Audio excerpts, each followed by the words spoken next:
Muito bem, estamos então dando início à nossa sexta aula deste curso de filosofia.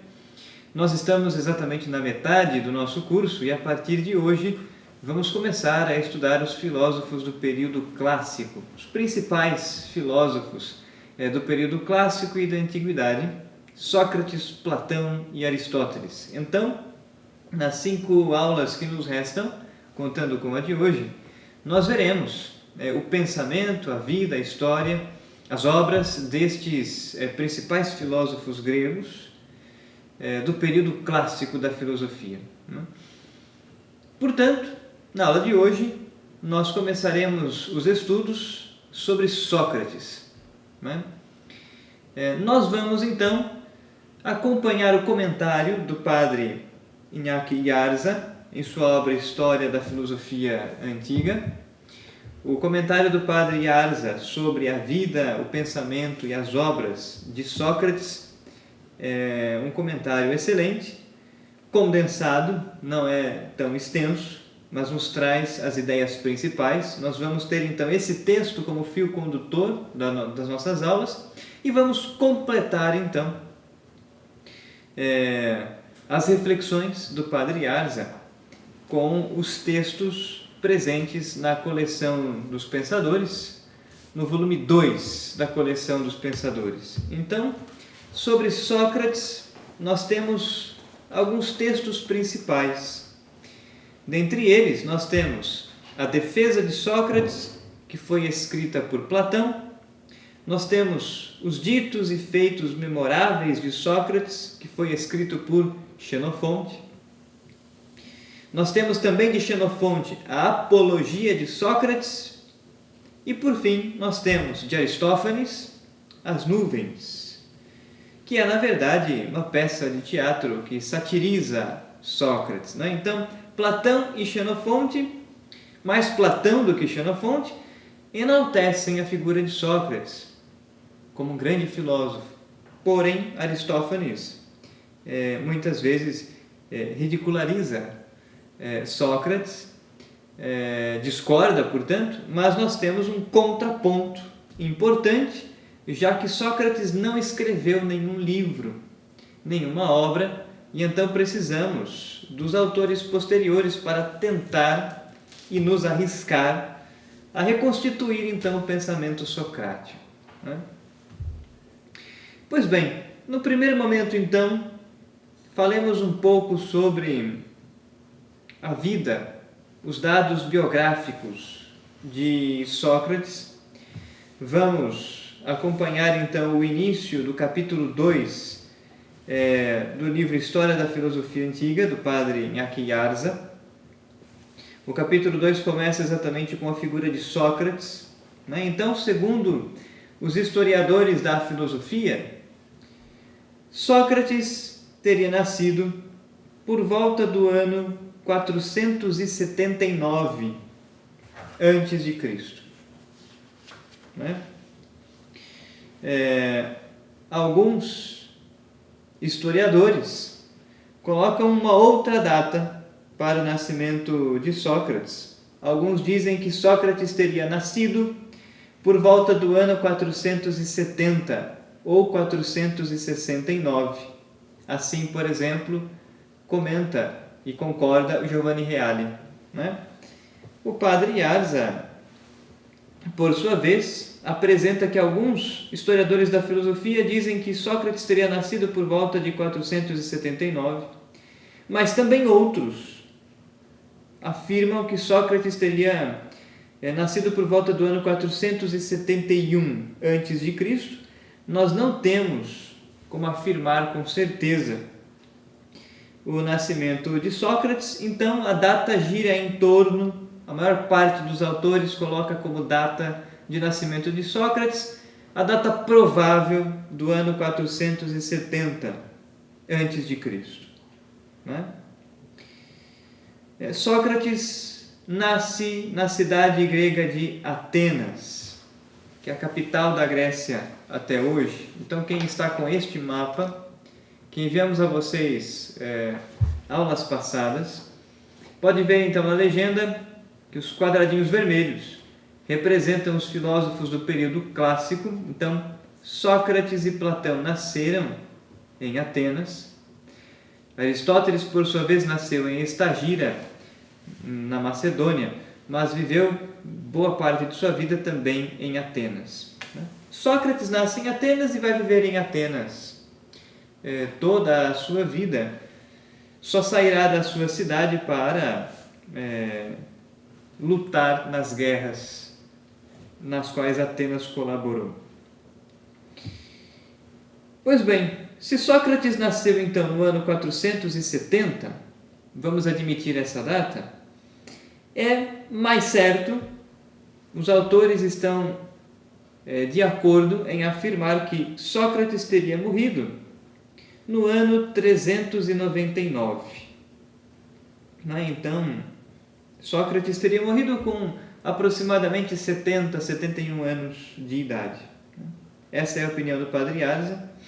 Sobre a data de morte de Sócrates, o Giovanni Reale também concordará em colocá-la no ano 399 a.C. Portanto, a vida intelectual de Sócrates desenrola-se no século V a.C.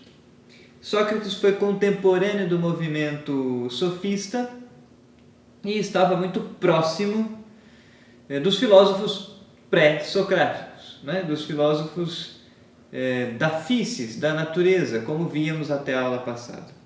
Então diz o texto do Padre Arza: a partir do ano 479, Atenas passa quase 50 anos de paz e crescente prosperidade até o início das guerras do Peloponeso, no ano de 431. Então, Sócrates teria nascido nessa década de 470, tempo de paz na cidade de Atenas, paz que vai durar por volta de 50 anos e só vai cessar com a Guerra do Peloponeso por volta do ano 431. Depois da Guerra do Peloponeso sobrevém a decadência, o desmoronamento da democracia, que dá espaço ao poder aristocrático até o ano 403, em que Euclides tenta restaurá-la sem êxito. Então, neste tempo de paz, Atenas conhecerá a democracia que irá se instalar. Atenas conhecerá um grande progresso cultural, político, econômico durante mais ou menos 50 anos, depois dos quais, após a Guerra do Peloponeso, a democracia ateniense vai definhar, o poder aristocrático ganhará força, Euclides tentará restituir a democracia, mas sem êxito, e Sócrates então terminará a sua vida perseguido pelos políticos, perseguido pelos sofistas, perseguido pela aristocracia, que então, por inveja, mas também por manter interesses políticos, que Sócrates, na visão desses políticos, atrapalhava, vão então perseguir Sócrates e condená-lo, com um crime de impiedade, e também com o crime de persuadir os jovens, afastando-os do culto dos deuses da cidade, de tal forma que Sócrates ou seria exilado e seria expulso da cidade, ou seria condenado à morte. Ele escolhe a segunda opção e então morre envenenado, é obrigado a tomar veneno. Pois bem, este é então o marco da vida de Sócrates, nascido em Atenas, capital da Grécia até hoje, por volta do ano 470, na década de 470 a.C. Sócrates foi filho do escultor Sofronisco e da parteira Fenaretres. Então, quer dizer, os pais de Sócrates, seu pai chamava-se Sofronisco. Seu pai era escultor, né? Profissão importante na Grécia arcaica, né? Na Grécia antiga. E a sua mãe, né, Fenaretres, era parteira, né? Daí também muitos comentadores e historiadores da filosofia vão dizer que o método socrático da maiêutica foi muito inspirado também na sua mãe, não é? Porque no fundo a maiêutica é fazer um parto das ideias, da verdade, por meio da inteligência, não é? Ao passo que sua mãe fazia um parto físico, não é? Um parto das crianças, literalmente. Pois bem, seu pai então era escultor, sua mãe era parteira.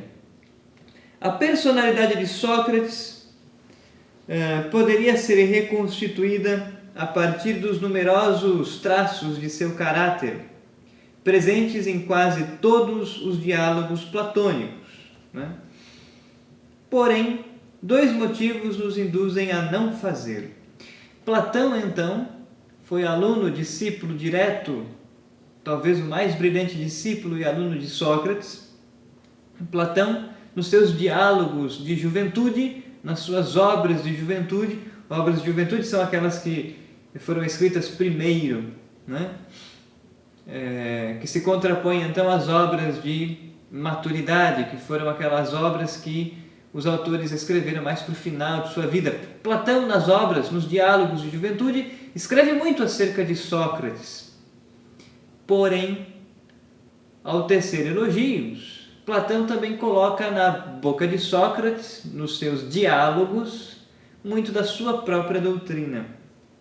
Então, a personalidade de Sócrates poderia ser reconstituída relativamente facilmente a partir dos numerosos traços de seu caráter presentes nos diálogos platônicos. Porém, dois motivos nos induzem a não fazê-lo, né? Primeiramente, porque seria necessário esclarecer o valor do testemunho platônico, mas, sobretudo, porque a vida de Sócrates está fortemente ligada à sua doutrina, que logo depois de haver examinado esta, estaremos em condições de compreender a dimensão humana de sua pessoa. Então, quer dizer, primeiramente, então, o testemunho platônico é importante, mas Platão muitas vezes coloca na boca de Sócrates, ao descrever os diálogos, muito da sua própria doutrina. Então, a doutrina platônica, que pode expressar o pensamento socrático, mas já expressa a partir de uma releitura feita por Platão. Por isso, é necessário um contraponto, é necessário reunir vários elementos de várias obras de autores diferentes que dizem e que relatam o pensamento socrático para tentarmos então reconstruir o seu pensamento original. Coisa que é muito difícil fazer, uma vez que Sócrates não escreveu coisa alguma. A sua doutrina filosófica foi transmitida oralmente apenas, de tal forma que nós não temos textos nenhum que chegaram até nós. Nem sequer fragmentos, como temos dos pré-socráticos. De Sócrates nem sequer fragmentos temos, porque ele nada escreveu. A vida de Sócrates transcorre totalmente em Atenas, né? Sócrates não se mudou para nenhuma outra cidade, né? Então a vida de Sócrates transcorre totalmente em Atenas, que só abandonou por breves períodos quando foi chamado para participar em diversas empresas militares, em diversas guerras, e em Atenas morreu no ano de 399 por causa de uma injusta condenação de impiedade que aceita para dar a última e suprema lição. Pois bem, então aqui alguns dados biográficos que nós conhecemos com relativa certeza acerca de Sócrates, né? Giovanni Reale, no seu livro História da Filosofia, o volume 1, o tomo 1 da sua coleção de História da Filosofia, parece concordar com o padre Iasa em vários pontos, Né? Sócrates foi então filho de um escultor e de uma obstetra. Né? Nós a chamaríamos hoje a mãe de Sócrates de obstetra. Seria melhor chamá-la de parteira. Né?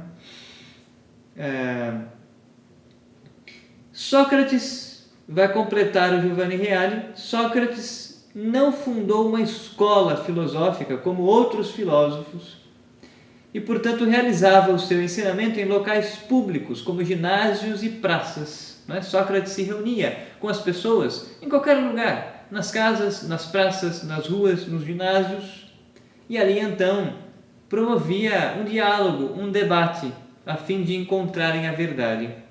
Né? Sócrates, portanto, foi uma espécie de pregador leigo, né? Exercendo imenso fascínio não só sobre os jovens, mas também sobre homens de todas as idades, o que lhe custou inúmeras aversões e inimizades. Sócrates conquistava cada vez mais as pessoas, Sócrates conquistava cada vez mais e mais alunos, discípulos, seguidores, tornou-se uma pessoa famosa no seu tempo, tornou-se uma pessoa que atraía multidões, e isso, obviamente, colocou medo nos chefes, nos poderosos, nos homens da política de Atenas, que já mais para o final da vida de Sócrates não era mais exatamente uma democracia, né? A aristocracia havia tomado conta do poder, de tal forma que a democracia grega estava cada vez mais fraquejando, né? E os políticos que comandavam a cidade não queriam perder nem seu poder, nem seu prestígio. Eram muito questionados por Sócrates e por isso o perseguem e por isso o condenam de maneira injusta. Aqui, São Justino de Roma, que é um dos padres apologistas, só para citar uma das sementes do verbo, São Justino de Roma vai comparar Sócrates a Cristo. Né? Como Cristo questionou as autoridades do seu tempo, Sócrates também questionou as autoridades do seu tempo. Como Cristo dizia, sou o caminho, a verdade e a vida, né? Então pregava a verdade, Sócrates estava à procura da verdade. Né? Como Cristo dialogava, pregava em qualquer lugar, quer na sinagoga, quer nas ruas, quer nas montanhas, quer nos desertos, quer nas praças, quer nas ruas, enfim. Sócrates também, antes de Cristo, fazia já esse tipo de pregação, esse tipo de discurso, esse tipo de diálogo filosófico. Né? E justamente porque buscava a verdade, questionava o poder público, levava as pessoas a descobrirem o que era mais importante em suas vidas, foi perseguido e foi condenado, como Cristo também foi perseguido e condenado. Então São Justino de Roma irá comparar, claro que com as suas ressalvas, né, e com as suas devidas proporções, mas São Justino comparará a vida de Sócrates com a vida de Cristo e dirá que todos aqueles que defendem a verdade, mais cedo ou mais tarde, serão perseguidos. Muito bem. Então nós temos aqui alguns dados biográficos que são importantes e que nós temos sobre eles relativa certeza. Né? Ir além destes dados biográficos seria arriscar-se demasiadamente. Né? Ir além daquilo que os textos de Platão, Xenofonte e Aristófanes, sobretudo, nos transmitem acerca de Sócrates. Não são os únicos autores que nos transmitem características da sua vida, do seu pensamento, da sua filosofia. Platão, Xenofonte e Aristófanes são os principais, mas nós temos outros autores contemporâneos de Sócrates e posteriores a ele, Aristóteles, por exemplo. Não é? Mas ir além daquilo que estes autores nos relatam sobre Sócrates seria arriscar-se muito, seria entrar num campo em que não temos tantas provas históricas para fazer tais afirmações. Os dados que temos, os dados biográficos que temos e que acabamos de apresentar, são dados que nós temos grande certeza, né, sobre eles. Muito bem. Passemos então adiante. Vamos seguir então o comentário proposto pelo padre Iñaki Garza no seu livro. Para quem tem a obra História da Filosofia Antiga, eu estou na página 71, pelo menos nessa edição, não é? Que no meu caso é a primeira. Nós estamos então no capítulo 2 do livro História da Filosofia Antiga. Estamos no capítulo que começa então a falar sobre Sócrates. Depois dessa introdução feita pelo padre Garza, ele dividirá os seus comentários em algumas partes, né? Então, na primeira delas, o padre Garza falará sobre a questão socrática. Na segunda parte, sobre a ética socrática. Na terceira parte, o padre Garza irá discorrer sobre a teologia socrática, né? Na quarta parte, o método de Sócrates. E na quinta e última parte, os discípulos de Sócrates. Nós então seguiremos essa disposição didática apresentada pelo padre Garza e vamos estudar então cada um desses tópicos com certa profundidade, completando o que falta ao padre Garza, ora com os comentários de Giovanni Reale, ora com citações de Platão, de Xenofonte e de Aristófanes.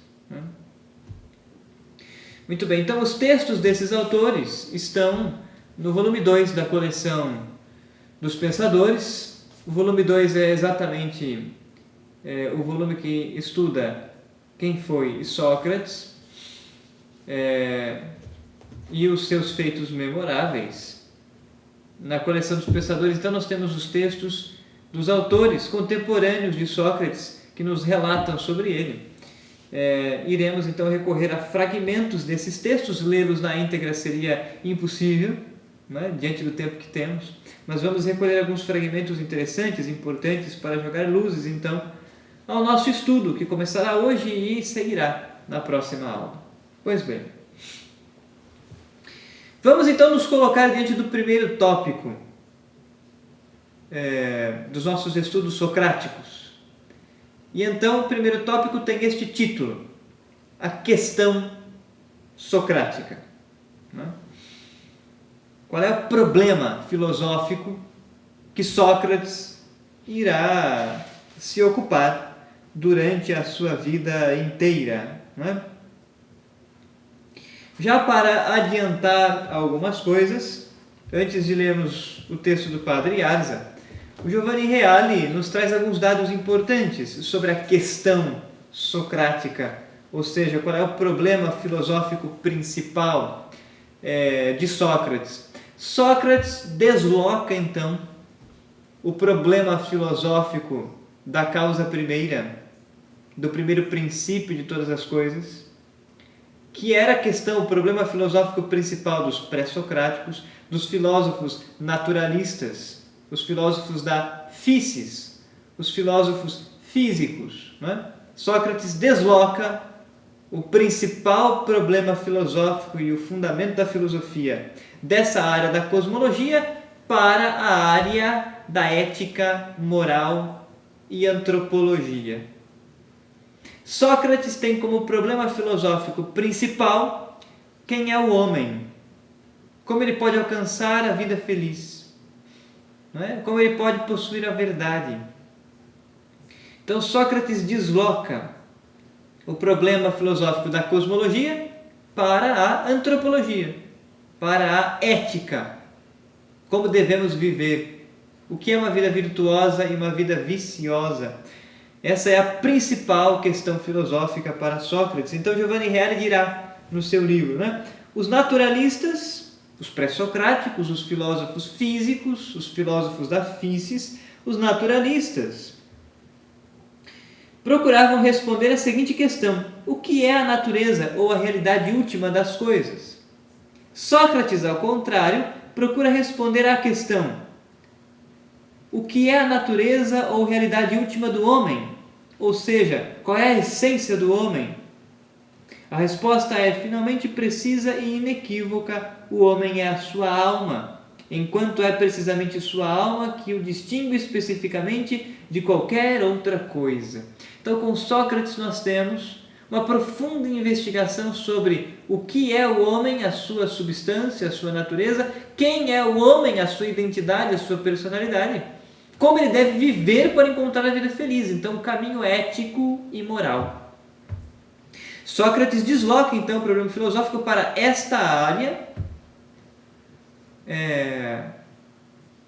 a área na qual também discursavam os sofistas, mas os sofistas não estavam preocupados com a verdade, estavam preocupados apenas em convencer as pessoas para satisfazerem seus próprios interesses. Por isso Sócrates irá brigar, discutir, argumentar contra os sofistas. Porque para Sócrates os sofistas não tinham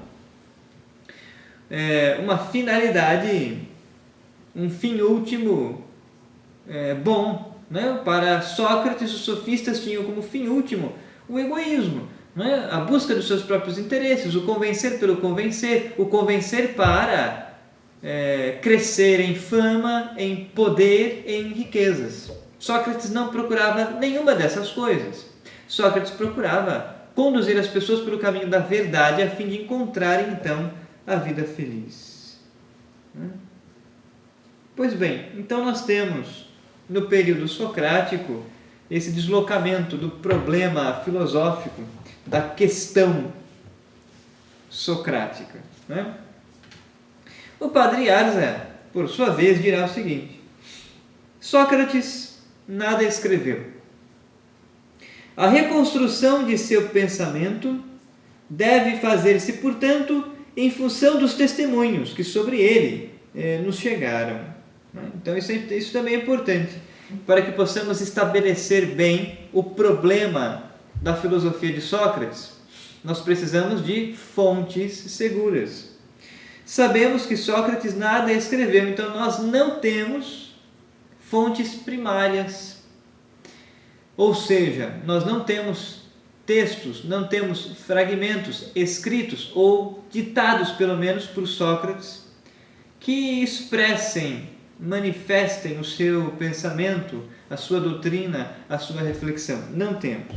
Então, a tentativa de reconstruir o pensamento socrático depende dos testemunhos que sobre ele chegaram até nós. Tais testemunhos são, porém, de conteúdo diverso ou inclusive oposto, e criam ao historiador da filosofia um verdadeiro problema. Então nós temos vários testemunhos sobre Sócrates, mas diversos testemunhos são de conteúdo diferente uns dos outros e muitas vezes opostos. Muitas vezes um testemunho sobre Sócrates se opõe ao outro e o contradiz. Então é muito difícil para o historiador da filosofia se pôr diante dessa empresa, reconstruir o pensamento socrático. O testemunho mais antigo que possuímos é o do comediógrafo Aristófanes, que em sua obra As Nuvens faz uma verdadeira paródia de Sócrates, apresentando como mais um sofista e o pior de todos eles. Então, Aristófanes é ainda mais antigo do que Platão, e o texto de Aristófanes é ainda mais antigo do que os diálogos platônicos. Portanto, o testemunho mais antigo que possuímos acerca de Sócrates é o do comediógrafo, o do comediante Aristófanes, que escreveu então uma obra, uma peça de teatro chamada As Nuvens, na qual ridiculariza Sócrates, faz uma paródia de seu pensamento e faz de Sócrates nada mais do que um sofista como os outros, um sofista talvez pior do que todos os outros. Então, Aristófanes combate, se coloca contra Sócrates e o seu pensamento, a sua filosofia, e o ridiculariza. Em contrapartida, Platão e Xenofonte vão enaltecer Sócrates como um grande mestre, um grande filósofo. qual desses dois lados estão com a verdade? A rigor, nenhum dos dois lados está exatamente com a verdade acerca de Sócrates. A nível de doutrina, o pensamento socrático, obviamente, é melhor expresso, é melhor exposto por Platão e Xenofonte. Mas a obra de Aristófanes é um contraponto importante e interessante para purificar a visão idealista a respeito do mestre, que sobretudo Platão tem e apresenta em seus textos, não é? Então, Aristófanes escreve essa obra, As Nuvens, é o texto mais antigo que temos, que chegou até nós, sobre o pensamento, a vida de Sócrates, né? O segundo testemunho, em ordem cronológica, é o de Platão, que faz de Sócrates o principal protagonista da maior parte dos seus diálogos, né? Então, Platão tem vários textos, e escreveu diversas obras. Porém, as chamadas obras de juventude são os diálogos nos quais Platão relata estes personagens, né? Sócrates, o próprio Platão, Fedro e outros personagens. Os diálogos de Platão, os historiadores da filosofia dizem que refletem debates, diálogos que aconteceram na vida real, mas nem sempre são exatamente como aconteceram, e alguns trechos, ou mesmo algumas partes inteiras dessas obras, podem ter sido idealizadas, ou seja, não foram vividas na vida real, mas foram inspiradas na vida real. Como quer que seja, nos diálogos de juventude, Platão então apresenta Sócrates e a sua doutrina, mas não é o pensamento socrático puro, não é? É o que Platão põe na boca de Sócrates. Então é uma espécie de releitura que Platão faz da própria doutrina do seu mestre. Por isso é muito difícil reconstituir o pensamento original socrático. Pois bem. Então, o segundo testemunho em ordem cronológica é o de Platão, que faz de Sócrates o principal protagonista da maior parte dos seus diálogos. Porém, o testemunho de Platão não pode ser aceito sem reservas, enquanto exalta a figura de seu mestre até convertê-la em um símbolo e, além disso, pôr em sua boca quase a sua própria doutrina. Então esse é o problema hermenêutico que os filósofos e historiadores da filosofia enfrentam no momento em que tentam reconstituir o pensamento socrático original.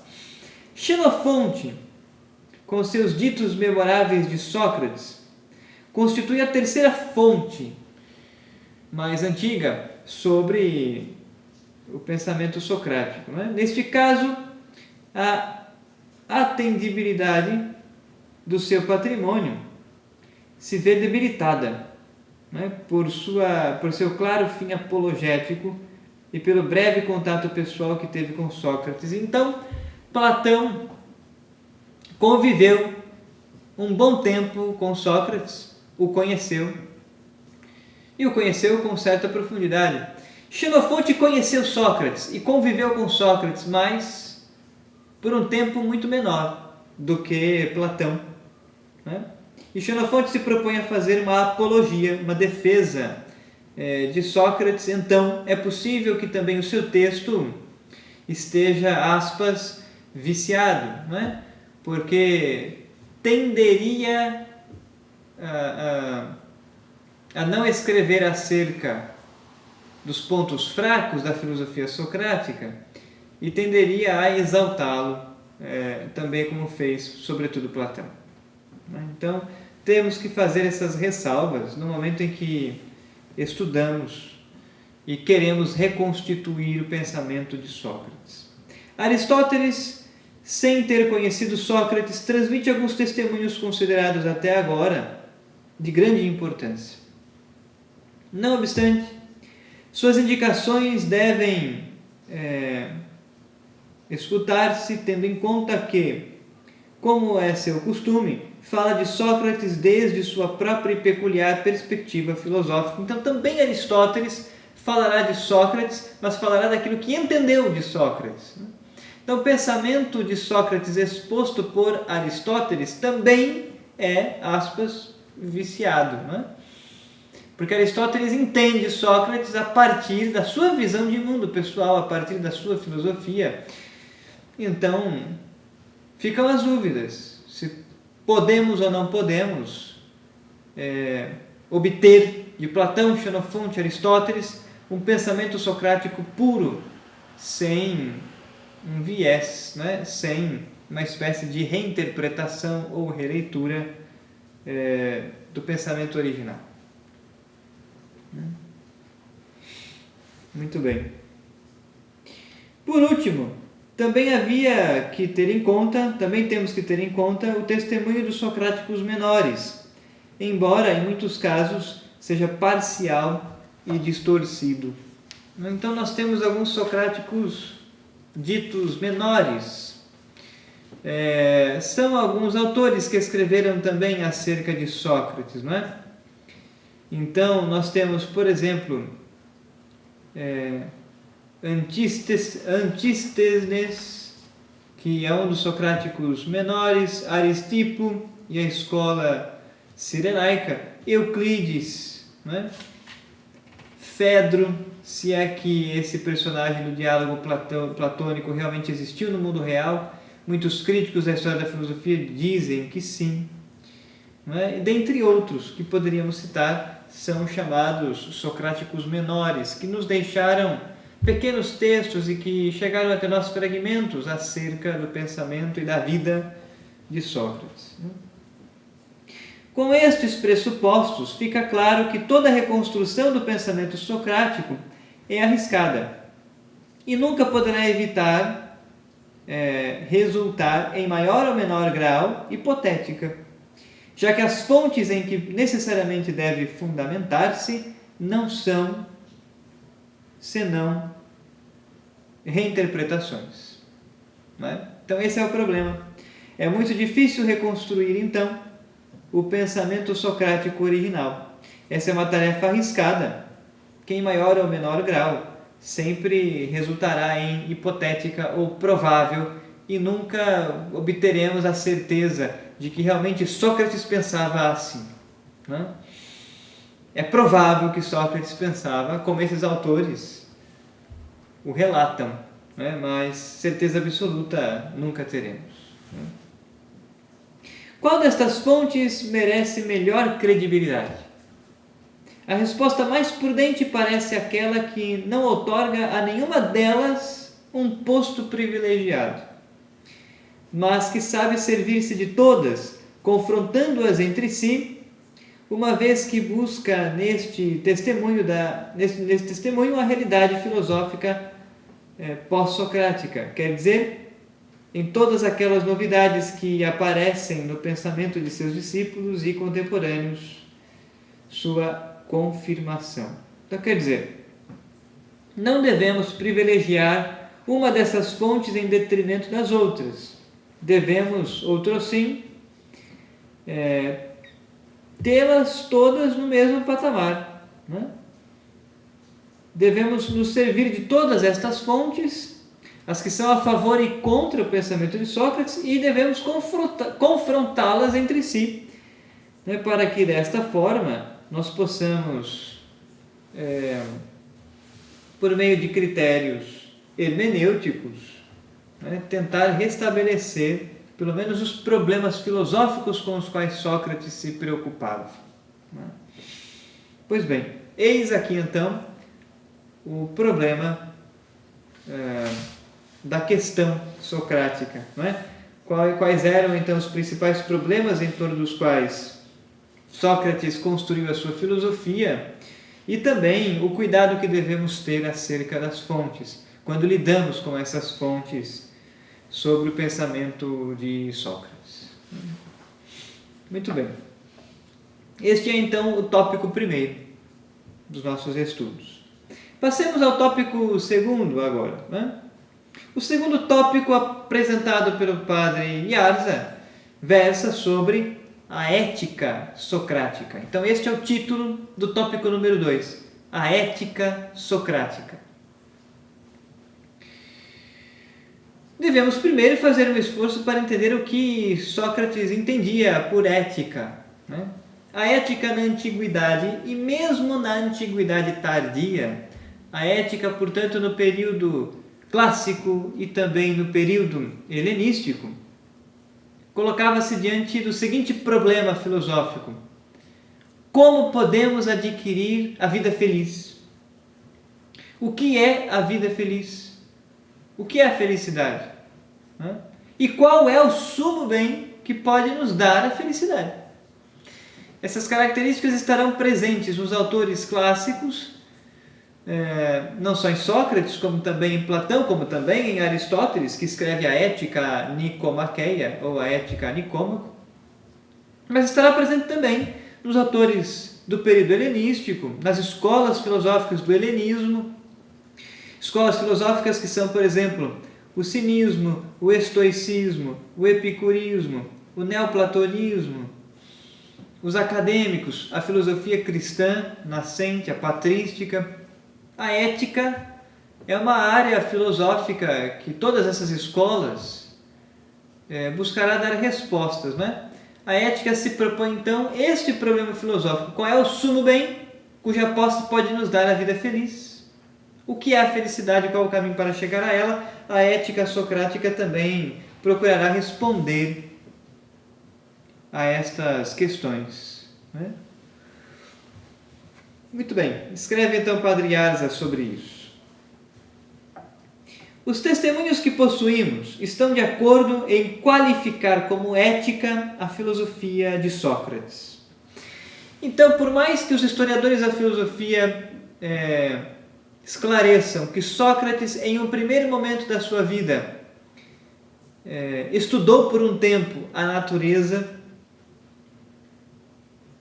e tinha o conhecimento da filosofia dos pré-socráticos.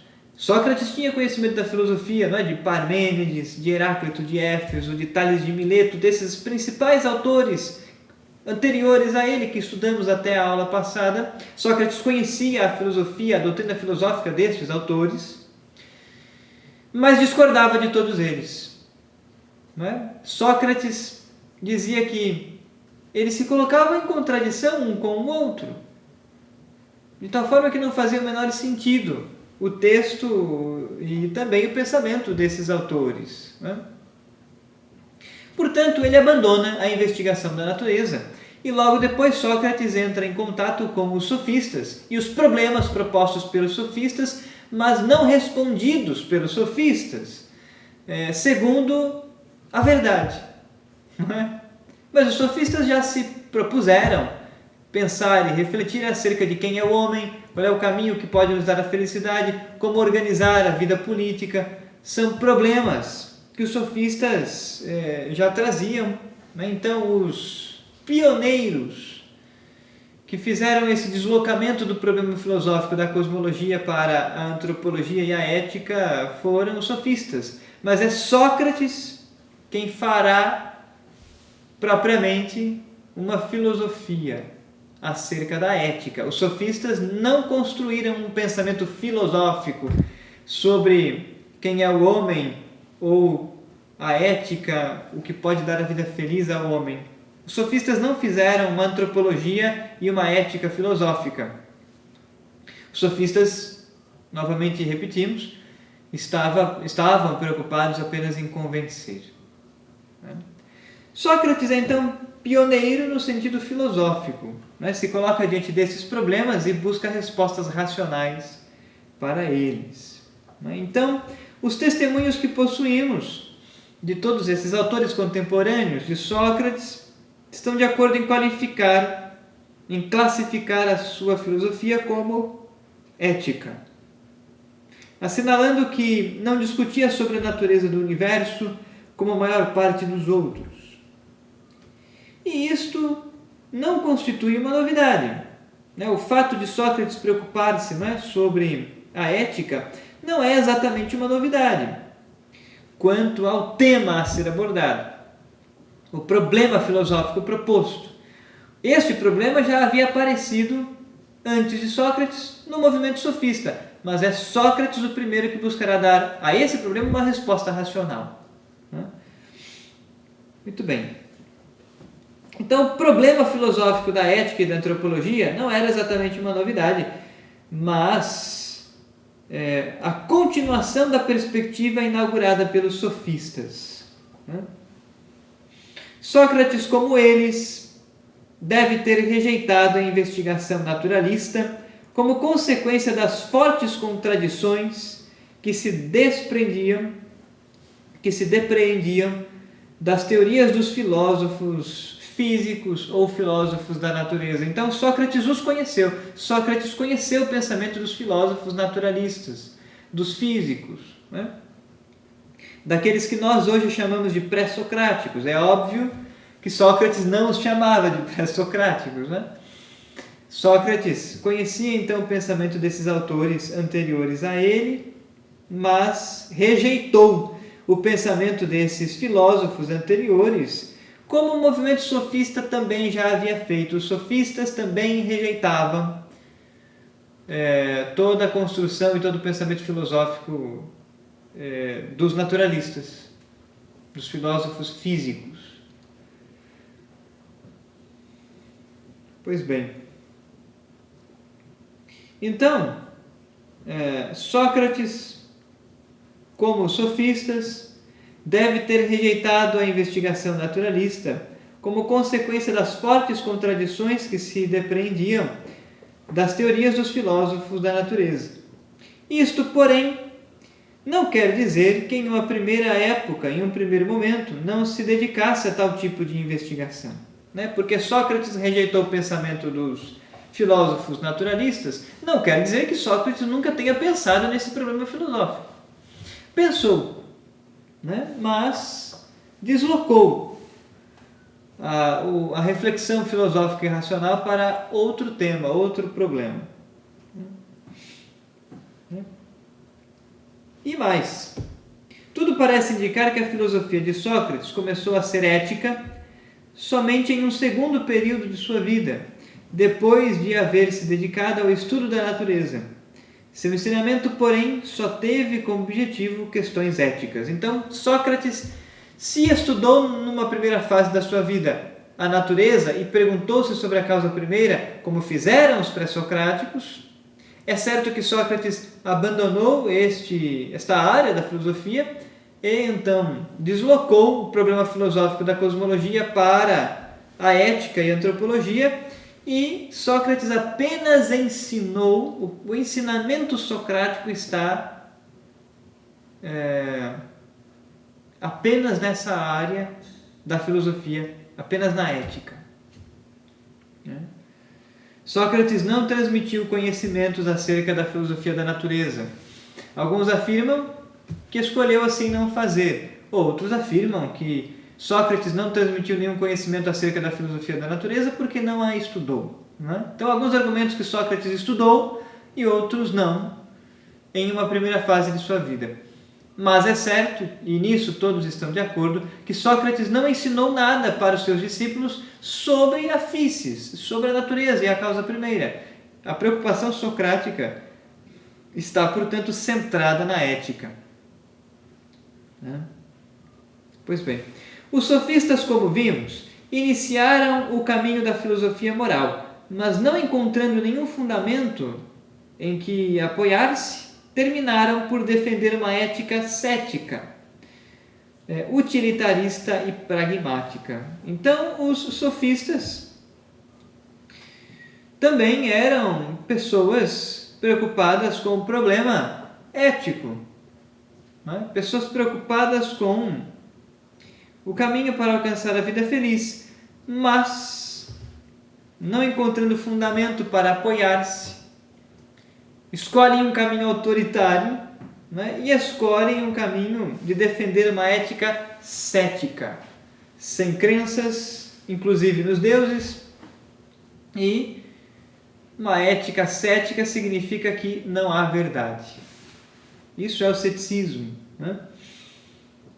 Pois bem, os sofistas então defendiam uma ética cética, uma ética utilitarista, do para que servem tais práticas, do para que servem tais coisas. E pragmática, prática, que tivesse a ver com a vida do dia a dia. Os sofistas estavam preocupados em estabelecer aqueles parâmetros dentro dos quais os cidadãos não poderiam sair, né, para que a vida em sociedade fluísse da melhor maneira possível. Então, assim pensavam os sofistas, né? Eram pragmáticos, utilitaristas e céticos. O mérito de Sócrates está precisamente nisto, em responder de um modo inequívoco à pergunta sobre a natureza do homem. Então, Sócrates responde a essa pergunta filosoficamente. O homem é sua alma e sobre esta verdade levantará toda a sua ética. Então, Sócrates é o primeiro sujeito ao longo da história da filosofia que vai afirmar categoricamente que o homem possui uma alma e que a alma humana é imaterial, subsistente, tem o ser por si mesma separada da matéria. Sócrates chegou até aqui. Sócrates argumentava para defender que a alma humana é imaterial e é subsistente. E neste tópico nós encontramos mais uma das sementes do verbo, porque no fim das contas, mediante a revelação divina, nós católicos cremos, que de fato a alma humana é imaterial, é puro espírito e subsistente, ou seja, imortal. Tem começo, mas não tem fim. A alma não morre, não volta ao nada, ainda que esteja separada da matéria, ainda que esteja separada do corpo. Mas Sócrates defendia a mesma coisa, mas sem os dados da revelação divina que hoje nós o temos. Muito bem. Então, o homem é sua alma. E aqui, além da semente do verbo, nós encontramos algo que está contra a antropologia católica. Não é? Na antropologia socrática, para Sócrates, portanto, nós somos a nossa alma. A alma é a essência do homem e a alma apenas se utiliza de um corpo para comunicar-se, para deslocar-se, para agir. Mas o corpo não faz parte da natureza humana e o corpo também não faz parte da essência humana para Sócrates, porque o homem é sua alma. E a alma se serve do corpo como um chofer se serve do carro e o utiliza para chegar em determinado lugar. Então a antropologia socrática traz aspectos, pontos verdadeiros, se comparada à antropologia católica, mas também a antropologia socrática discorda em muitos pontos da antropologia católica, e já começa por aqui, porque para nós católicos, nós entendemos que a natureza humana é composta de corpo e alma, e que o corpo é importante, o corpo faz parte da natureza humana, da sua essência, portanto. Deus nos quis assim, nos criou com corpo e alma unidos, para compor uma só natureza. E Sócrates não concordaria com estas coisas. Pois bem, então, para Sócrates, o homem é sua alma, e sobre esta verdade levantará toda a sua ética. A alma como centro da personalidade moral. Então, para que compreendamos a ética socrática, o segundo tópico dos nossos estudos, precisamos dar um passo atrás e nos perguntarmos sobre o que é a alma e a alma enquanto centro da personalidade moral da pessoa. Continua então dizendo o padre Iarza: esta é talvez a novidade principal que apresentam os modernos estudos sobre Sócrates, fixar-se não tanto no seu método, como no conteúdo de sua doutrina, e ver nele o primeiro filósofo que estabelece de um modo definitivo na alma o centro da personalidade intelectual e moral do homem. Então aqui está a grande novidade socrática para a história da filosofia, coisa que mudaria para sempre a história da filosofia. Sócrates estabelece definitivamente a alma humana como centro de toda a personalidade humana, como centro da vida intelectual e moral do homem, a psique, a psique, a alma. Então, para Sócrates, a alma é o centro da nossa personalidade, o eu está na alma, e a alma é também o centro da vida intelectual e moral do homem. A moral, a moralidade e o conhecimento intelectual somente são possíveis porque a nossa alma é capaz de pensar e refletir, é capaz de fazer escolhas e tomar decisões. Talvez essa questão tenha sido a grande novidade que Sócrates trouxe para a história da filosofia, que nunca mais será a mesma depois dele. Então, esta é talvez a principal novidade que apresentam os modernos estudos sobre Sócrates, que não se fixam tanto no seu método, mas se fixam muito mais no conteúdo da sua doutrina.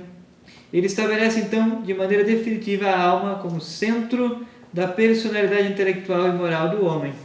Desde este pressuposto, se entende não apenas a doutrina, mas a vida de Sócrates, sua atividade de educador e o modo peculiar com que a concebe. Então, Sócrates foi uma espécie de professor, de fato. Sócrates foi uma espécie de pregador leigo, de pregador público. Um sujeito que dialogava com todos. Alguns o chamam de o filósofo peregrino, ou filósofo da praça, ou filósofo andarilho.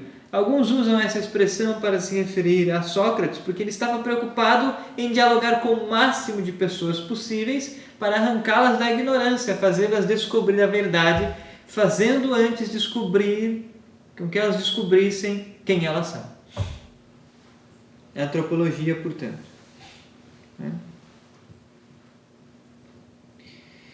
Então, desde este pressuposto se entende não apenas a doutrina, mas também a vida de Sócrates, sua atividade de educador e o modo peculiar com que a concebe.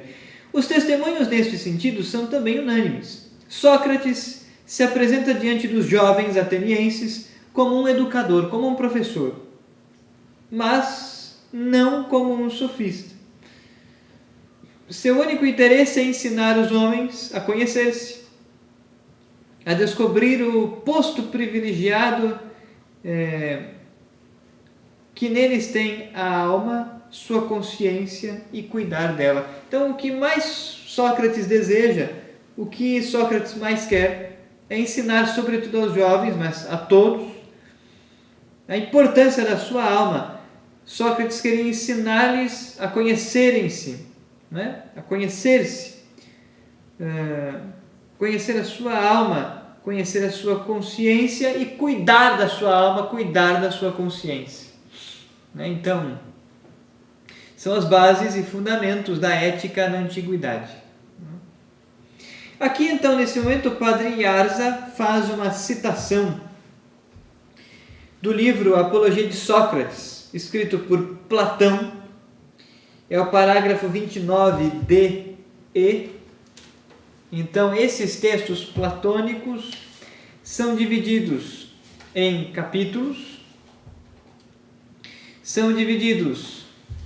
os capítulos, em parágrafos numerados, e os fragmentos são indicados por letras do alfabeto minúsculas. Então, nós vamos ler agora um fragmento dessa obra de Platão, de uma obra platônica chamada Apologia de Sócrates, ou ainda Defesa de Sócrates. Foi escrito então por Platão. Nós vamos ler um fragmento que está no parágrafo 29, letras D e E. Vamos ler esse trecho por quê? Porque o padre Yarza está fazendo uma citação aqui justamente para explicitar melhor o que Sócrates entendia pela alma e o que Sócrates entendia como uma vida feliz, uma vida moral e reta. Então diz o texto: Então, segundo Platão, seria Sócrates quem está dizendo aqui: Atenienses, eu vos estimo e vos quero bem, mas obedecerei antes a Deus que a vós. Enquanto tiver alento e puder fazê-lo, jamais deixarei de filosofar, de vos dirigir exortações, de ministrar ensinamentos em toda a ocasião àquele de vós que eu me deparar, dizendo-lhe o que costumo: meu caro, tu, um ateniense, da cidade mais importante e mais reputada por sua cultura e poderio, não te envergonhas de cuidares de adquirir o máximo de riquezas, de fama e honrarias, e de não te importares, nem cogitares da razão, da verdade, e de melhorar quanto mais a tua alma? Então tu te importas de procurar riquezas, famas, honrarias, poder e glórias, mas tu não procuras o exercício racional, nem a verdade, e nem mesmo melhorar a tua alma. Tu não te envergonhas disso? Sócrates está perguntando aos atenienses, e aqui nós já podemos perceber que Sócrates era um excelente orador, um excelente argumentador, deveria ter um raciocínio lógico apuradíssimo, deveria falar muito bem. Sócrates deveria ser um sujeito que tinha muita facilidade para colocar os argumentos lógicos de maneira encadeada para que fizesse sentido e confrontava todas as pessoas para que elas pudessem se deparar e descobrir a verdade. Por isso Sócrates incomodou, não é? E o texto continua: e se algum de vós redarguir que se importa, não me irei embora, deixando-o, mas o hei de interrogar, examinar e confundir. E se me parecer que afirma ter adquirido a virtude e não a adquiriu, hei de repreendê-lo, por estimar menos o que vale mais, e estimar mais o que vale menos. É o que hei de fazer a quem eu encontrar, moço ou velho, forasteiro ou cidadão, principalmente aos cidadãos, porque me estáis mais próximos no sangue. Tais são as ordens que Deus me deu, ficai certos. E eu acredito que jamais aconteceu à cidade maior bem que minha obediência a Deus. Né? Então, quer dizer, nós temos aqui um trecho que deixa entrever bastante da personalidade de Sócrates, né? Quem ele era como pessoa, quem ele era enquanto filósofo. Vamos analisar alguns pressupostos e implicações contidos aqui nesse trecho que acabamos de ler. O trecho é um discurso de Sócrates em sua defesa, que Platão escreveu e relatou. Então não sabemos se Sócrates falou tudo isso que Platão pôs na boca dele. Mas é possível que Sócrates tenha pelo menos falado algo, é possível que Sócrates pensasse assim, ainda que não tenha usado as mesmas palavras que Platão vai usar para descrever então a defesa que Sócrates fez de si mesmo, o seu discurso em defesa própria diante do tribunal, diante dos atenienses. Então Sócrates teria dito: Atenienses, eu vos estimo e vos quero bem. Né? Então Sócrates está dizendo que estima e quer bem a todos os seus concidadãos, mas obedecerei antes a Deus que a vós. Né? Essa frase não nos faz lembrar uma outra frase da Sagrada Escritura em Atos dos Apóstolos, né? Convém antes obedecer a Deus do que aos homens, vai dizer Simão Pedro diante do Sinédrio. Né? Sócrates era um homem profundamente religioso, que estava convencido de que Deus o impulsionava, de que um Deus o impulsionava a ser filósofo, a descobrir a verdade e a levar outras pessoas a também descobrirem a verdade. Sócrates estava convencido de que a voz interior que ele ouvia na alma vinha de um Deus. Sócrates não era um sujeito monoteísta. Sócrates era politeísta. Mas Sócrates não cultuava exatamente os deuses gregos e os deuses da cidade de Atenas, porque dizia que um Deus estava acima de todos estes, não é? E como que coordenava a vida dos outros deuses. E Sócrates acreditava ser iluminado por este Deus, por este espírito chamado Daimon, não é? Um pouco mais adiante voltaremos a isso, mas para adiantarmos algumas coisas, fazia parte da religião grega pagã a crença de que existiam vários espíritos, muitos deles bons, muitos deles ruins, e que esses espíritos poderiam então auxiliar o homem, inspirar-lhes, quer para o bem, quer para o mal. Então os espíritos bons inspiravam os homens para o bem e a virtude, os espíritos maus inspiravam os homens para o mal e o vício. Daimon é uma palavra grega que foi traduzida como demônio, não é? Mas que somente a partir da era cristã e da filosofia patrística ganhou então uma conotação negativa. Até então, aqui no século IV, no século V e no século IV antes de Cristo, o daimon não possuía esta conotação negativa. O que é um daimon? É um espírito que se coloca entre nós e os deuses, um mediador para que possamos ou não chegar até os deuses. Então, para os gregos existiam bons espíritos, bons daimons e maus daimons. Sócrates acreditava ser inspirado por um bom daimon e Platão vai falar sobre isso no diálogo do Fedro. Platão vai afirmar: Sócrates era inspirado por um bom espírito, por um bom daimon, não é? Que o fazia descobrir a verdade e o impulsionava a ensinar a verdade aos outros. Não é? Então Sócrates vai dizer isso: convém antes, não é? Eu vos quero bem, mas obedecerei antes a Deus do que a vós.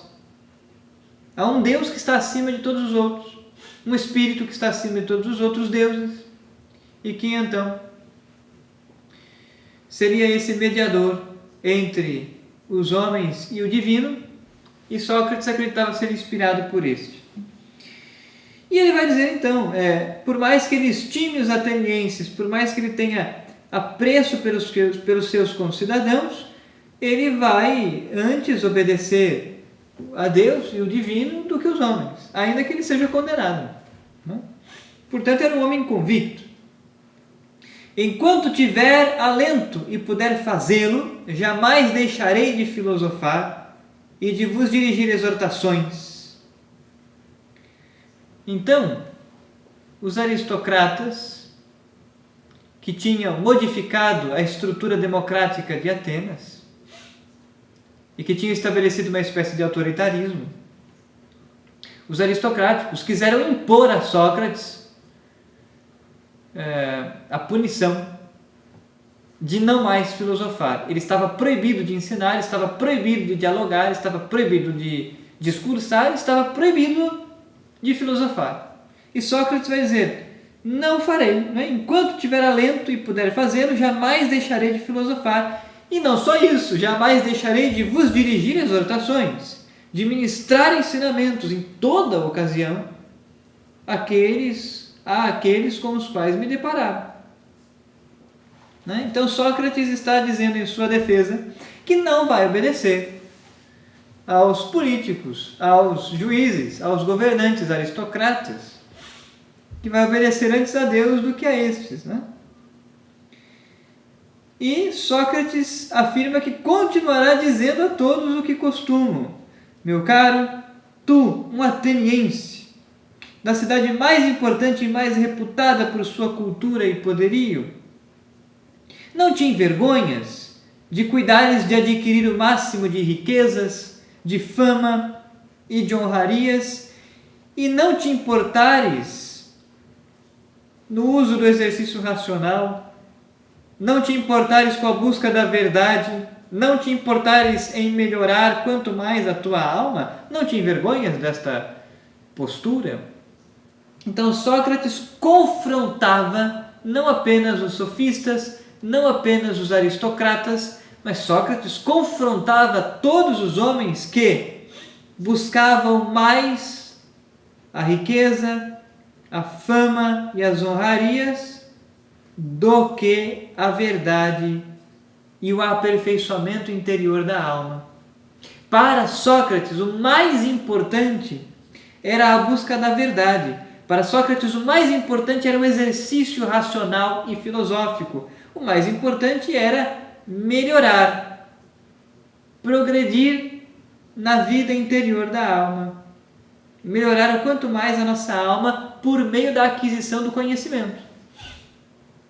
Coisa que a filosofia poderia nos dar. Então, para Sócrates, isso é mais importante do que fama, mais importante do que riqueza, mais importante do que honrarias. E para os atenienses, em geral, não. O mais importante é a riqueza, o mais importante é a fama, o mais importante é o poder, o mais importante são as honrarias. E discordavam de Sócrates, e porque Sócrates os confrontava e os exortava, perseguiram Sócrates. Então essa coisa de perseguir o homem justo, né? Essa coisa de perseguir o homem que procura viver a verdade, não é novidade. Já acontecia desde há muitos séculos antes de Cristo. Né? E Sócrates continua dizendo: e se algum de vós redarguir que se importa, não me irei embora deixando-o, mas hei de interrogar, examinar e confundir. Né? É o método socrático.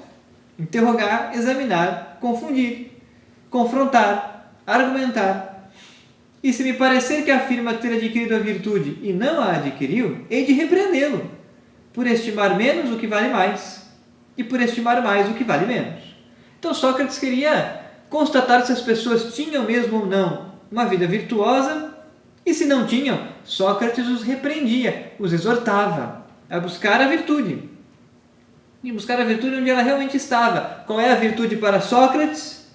Buscar a verdade e aperfeiçoar a alma no conhecimento da verdade, para que a alma se tornasse cada vez melhor, quanto mais conhecimento adquirisse. Né? Para um reto agir, para um agir moral. Né? É o que é de fazer a quem eu encontrar, moço ou velho, forasteiro ou cidadão, principalmente aos cidadãos, porque me estáis mais próximos no sangue. Tais são as ordens que Deus me deu, ficais certos. Então Sócrates estava convencido, imbuído, convencido deste princípio, desta ideia de que era Deus quem o inspirava a agir de tal forma. Era um homem religioso, portanto. E eu acredito que jamais aconteceu a cidade maior bem que a minha obediência a Deus. Né? Então Sócrates queria ser obediente a esta voz de Deus, que ele percebia, o inspirava, que ele percebia, o impulsionava a filosofar. Então esse é o trecho que o Padre Arza está citando. O Padre Arza fez a citação em espanhol, mas nós não lemos o texto em espanhol, nós lemos o texto tal como ele está na versão em português, publicado aqui então na coleção dos Pensadores. Esse é um livro que está esgotado, infelizmente, mas que podemos encontrar em sebos. O volume 2 da coleção dos Pensadores, a primeira edição. Primeira edição porque na primeira edição os textos estão publicados na íntegra. Nas edições posteriores os textos foram publicados, mas apenas alguns trechos, alguns recortes e não na íntegra. Essa é a diferença. Pois bem, o Padre Arza continua dizendo: do caráter de sua missão se depreende como lógica consequência sua aversão pelos sofistas, que em nada ajudam com seus discursos naquilo que ele considera como a única coisa importante, cuidar e melhorar a alma. Então, de fato, Sócrates foi um grande questionador, opositor e confrontador dos sofistas. E não somente isso. Sócrates também foi um opositor, exortador e confrontador do poder político da cidade, dos aristocratas, e por isso atraiu sobre si a raiva, a ira destes homens, que se uniram e tramaram contra ele até levá-lo então à morte. Para Sócrates, então, o mais importante era a busca da verdade e a busca de cuidar e melhorar a alma. E esse era o contraposto aos sofistas e aos aristocratas. Mas não apenas isso. Ainda dentro do tópico número 2, a ética socrática, nós discorremos até agora acerca da alma como centro da personalidade e da moral. Nós falamos agora, ainda dentro do tópico número 2, sobre a virtude como conhecimento. Para Sócrates, o conhecimento é a virtude, e a virtude torna a alma humana cada vez melhor. Diríamos hoje, nos faz amadurecer interiormente. Continua então Padre Arza.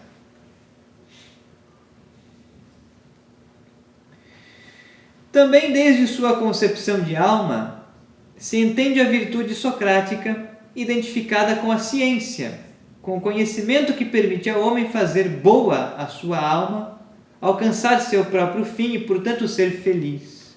Então, quer dizer, da concepção de alma, Sócrates é o primeiro filósofo na história da filosofia que vai, então, definir a essência do homem. O homem é a sua alma. E é o primeiro filósofo que vai desenvolver uma doutrina filosófica sobre a alma, estudar o que é a alma.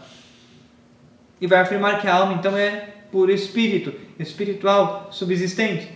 Subsistente significa existe por si mesma, separada, inclusive, do corpo. A alma se utiliza de um corpo, mas não é... O corpo não faz parte do que somos. A personalidade humana está na alma. E a alma um dia irá libertar-se do seu corpo para permanecer no divino. E isso influenciará muito a filosofia platônica e mesmo neoplatônica no helenismo. Então, desde a sua concepção de alma, se entende a virtude socrática identificada com a ciência. Então, para Sócrates, a virtude é a ciência, ou seja, a aquisição do conhecimento. A aquisição do conhecimento permite ao homem fazer boa a sua alma e alcançar o seu próprio fim, ser feliz. Então, o homem é feliz na medida em que adquire conhecimento.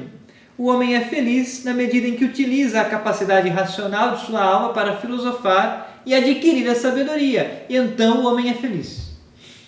Em resumo, a felicidade para Sócrates consiste nisso. Em oposição à tradição ética grega, que considerava como bens supremos a saúde, a força física, as riquezas, o poder, a fama, Sócrates, dando prioridade à alma com respeito ao corpo, inverte a ordem dos valores éticos, pondo em primeiro plano os bens da alma e, sobretudo, a ciência. Então, eis aqui o confronto que vai acarretar inúmeros problemas posteriores para Sócrates. Enquanto os atenienses, enquanto os gregos em geral, não apenas os gregos de Atenas, mas também os gregos de Esparta e das outras cidades gregas, para os gregos em geral, para a tradição ética grega, os bens supremos, o sumo bem que poderia dar a felicidade, estavam na saúde corporal, na força física, nas riquezas, no poder para exercer sua influência, na fama, no prazer. Para os gregos em geral, o sumo bem, as coisas que poderiam nos fazer felizes, eram estas.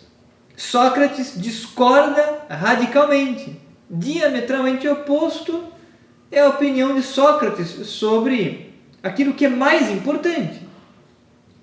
Sócrates, dando prioridade à alma com relação ao corpo, inverte a ordem dos valores éticos. Então, para Sócrates, nada dessas coisas é mais valiosa do que a sabedoria, do que os bens da alma Né? Então, para Sócrates, as coisas mais valiosas, o sumo bem para Sócrates seria então os bens da alma.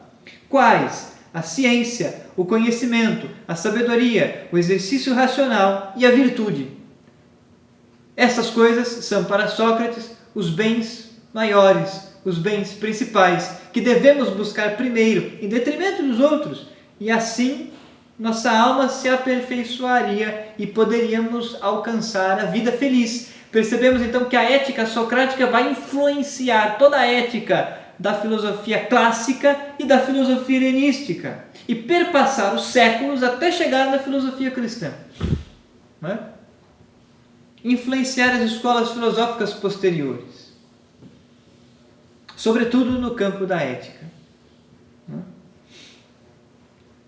Sócrates, sob ciência, reunia todas as virtudes. Então, para Sócrates, ciência é a posse das virtudes, além da posse da verdade e da sabedoria, do conhecimento.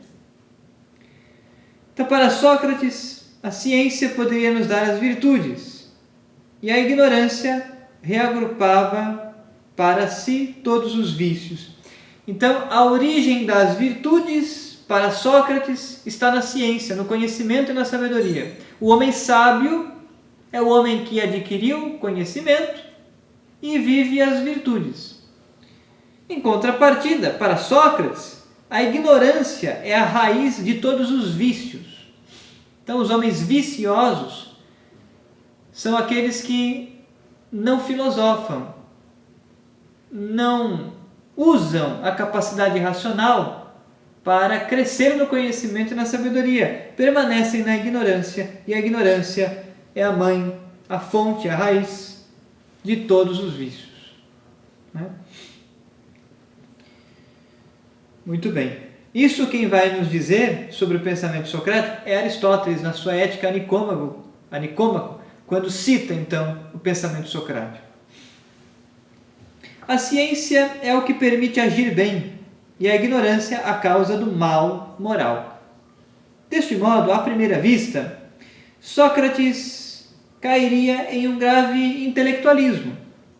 A vontade não teria nenhum peso no agir humano, e as más ações ficariam desculpadas por involuntárias. Alguns quiseram acusar Sócrates, não é? De intelectualismo. Mas não é bem assim. Né?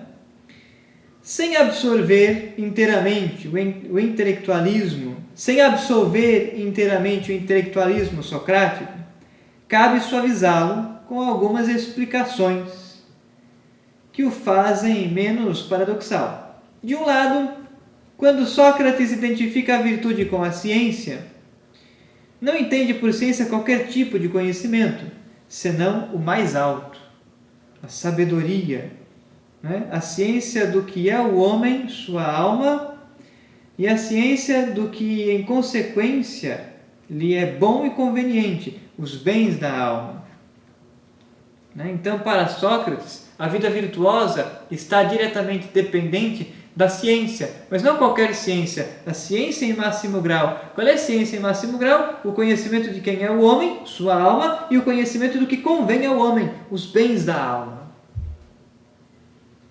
Por outro lado, quando Sócrates faz responsável pelo mal moral apenas a ignorância, quer dizer que só o homem ignorante pode considerar como bem o que na realidade é o mal, e, portanto, prefere o bem aparente aos bens reais, os da alma. Então, quer dizer, para Sócrates, o ignorante é aquele que confunde as coisas. O homem ignorante é aquele que faz dos bens maiores os bens materiais e exteriores. Para Sócrates, o ignorante é aquele que coloca como bens maiores a fama, a riqueza, o poder, o prazer, a força corporal. Então, para Sócrates, a ignorância reside no fato de tratar como maior aquilo que tem uma importância menor. e tratar com importância menor aquilo que é o sumo bem. Para Sócrates, o ignorante é este, que inverte a ordem das coisas. Então, quando Sócrates faz responsável do mal moral apenas a ignorância, ele quer dizer que somente o homem ignorante pode considerar como um bem o que na realidade é um mal e, portanto, prefere o bem aparente aos bens reais. Não obstante, fica um ponto em que persiste o intelectualismo, pois para ele bastaria o conhecimento do bem para pô-lo em prática. Não seria possível conhecer o bem e não fazê-lo. Se encontramos sementes do verbo no pensamento socrático, encontramos também distâncias com relação à filosofia cristã e à teologia. Porque para Sócrates funcionaria exatamente assim. Para ele, bastaria o conhecimento do bem para colocá-lo em prática. Não seria possível conhecer o bem e não fazê-lo. Para Sócrates, então, está ao nosso alcance fazer o bem na medida em que o conhecemos. Para nós cristãos católicos, nós podemos conhecer o bem, mas para fazer o bem, se não tivermos o auxílio da graça de Deus, nunca conseguiremos. Então, eis aqui uma divergência e um ponto de distanciamento entre a filosofia cristã e a filosofia socrática. Por outro lado, convém ter em conta que os conceitos socráticos de autodomínio, liberdade interior e autarquia, expressos com as palavras de corte intelectualista, não podem esconder certa presença das instâncias apetitivas. Então, o autodomínio, a liberdade interior, a capacidade de dominar os seus próprios impulsos, pressupõe a existência de apetites, de impulsos, de paixões. Mas Sócrates não tocará exatamente nesses pontos.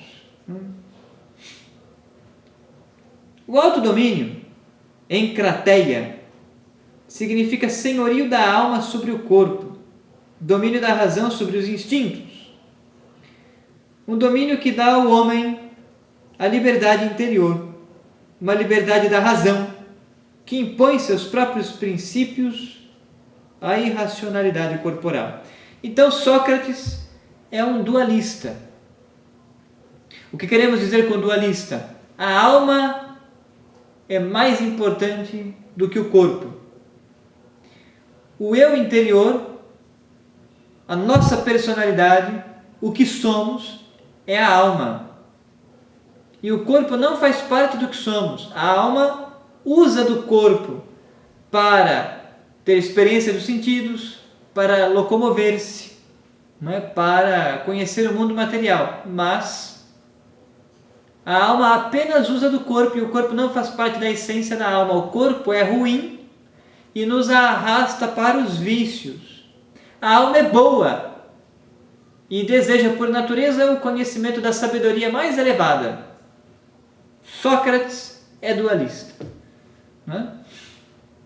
Então, o autodomínio significa o senhorio da alma sobre o corpo. Para Sócrates, a alma deve dominar o corpo e a razão deve dominar os instintos corporais, que nos arrastariam então para os vícios. Um domínio que dá ao homem a liberdade interior. Então, para Sócrates, encontramos essa liberdade interior, a paz e a quietude, quando a razão domina as paixões, como chamaríamos hoje. Sócrates não as chamava assim. Mas, para ele, a paz, poderíamos obter a paz interior quando a razão dominasse os instintos, os impulsos, o que nós hoje chamamos de paixões. Uma liberdade da razão que impõe os seus próprios princípios à irracionalidade corporal. Então, para Sócrates, a alma é racional e o corpo é irracional. Um dualismo. Deste modo, também o homem virtuoso se faz autônomo, suficiente para alcançar com sua própria razão a felicidade, sem necessitar de outros bens terrenos. Então, para Sócrates, o homem é capaz de encontrar a felicidade quando, por meio da alma, governa os instintos corporais, quando, por meio da alma, investiga filosoficamente e aplica o exercício racional no conhecimento da verdade. O homem, então, é capaz de alcançar por si mesmo, pelas suas próprias forças, os bens imateriais, a felicidade, sem necessitar dos bens terrenos. Então, obviamente, desde uma perspectiva cristã, desde uma perspectiva católica, não há para Sócrates a necessidade da graça, né? Uma vez que ele é um filósofo pagão do século IV a.C., do século V, do século IV a.C., cuja produção intelectual está no século V a.C., então não conta com a revelação, né? Então, para Sócrates, o homem virtuoso se deve fazer autônomo, autossuficiente, para alcançar com sua própria razão a felicidade, sem necessitar dos bens terrenos. Se o não ter nenhuma necessidade é coisa divina, o ter as menos possíveis é coisa que mais nos aproxima da divindade. Então, Sócrates dizia que nós não devemos procurar os bens materiais, os bens terrenos, de maneira abundante. Sócrates desprezava a riqueza, desprezava a fama, o prazer, o poder. Sócrates dizia que nada dessas coisas pode nos dar a felicidade, mas apenas a posse da sabedoria, o conhecimento da verdade, o exercício racional, o autodomínio, né? E, portanto, o homem seria virtuoso quando a razão dominasse os seus instintos e impulsos corporais. Posto isto, então, nós vamos encerrar a aula de hoje por aqui. Na próxima aula, nós iremos seguir os tópicos propostos pelo Padre Arza. Então, hoje já estudamos a questão socrática brevemente, em linhas gerais. Falamos sobre a ética socrática, a alma como centro da personalidade moral, a virtude como conhecimento. Na próxima aula, quinta-feira da semana que vem, iremos falar sobre o terceiro tópico, a teologia socrática. Na sequência, o tópico 4, o método socrático. E o tópico número 5, os discípulos de Sócrates. Seguiremos, então, o caminho metodológico de exposição do pensamento de Sócrates, proposto pelo Padre Arza, gotejando, então, com citação de fragmentos das obras destes autores, Platão, Xenofonte, né, e Aristófanes. Iremos, então, citar mais alguns fragmentos da coleção dos pensadores e iremos arrematar o estudo socrático, indicando alguns detalhes da vida de Sócrates, que o Giovanni Reale nos narrará na sua obra de História da Filosofia Antiga, completando então as reflexões do Padre Arza. É o que faremos na próxima aula. Na próxima aula encerraremos os estudos de Sócrates e, se tivermos tempo hábil, já entraremos nos estudos de Platão, né?